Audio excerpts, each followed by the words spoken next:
Matisse, bien que grand bourgeois français, bien que, comme ça, on croit qu'il était très froid, pas du tout. Quand on connaissait pas Matisse, c'est vrai qu'il avait un aspect extérieur assez froid, comme ça. Bien qu'un œil très pétillant de malice. En fin de compte, si on voulait, on pouvait déceler qu'il était comme ça. Un grand artiste très humain. Mais il cachait beaucoup sous ça. Il mettait une espèce de froideur comme ça. Exprès, faisait exprès pour qu'on le mange pas, tu vois. Il était très mesuré, très. Il a été un homme très angoissé, d'après les témoignages de ses proches et son propre témoignage.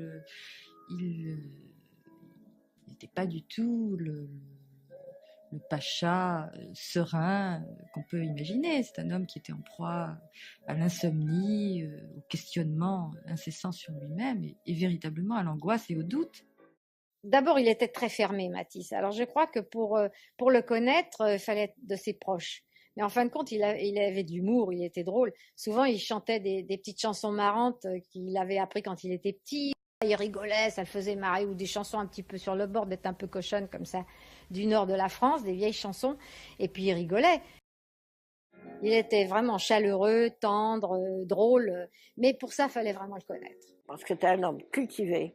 S'il n'avait pas été peintre, il pourrait te parler de littérature admirablement. Il avait une très grande culture. Il était très drôle, il était très amusant, il comprenait tout, et très éclectique, et comprenant véritablement les êtres jeunes, et même admiratif et très gentil avec un être comme moi.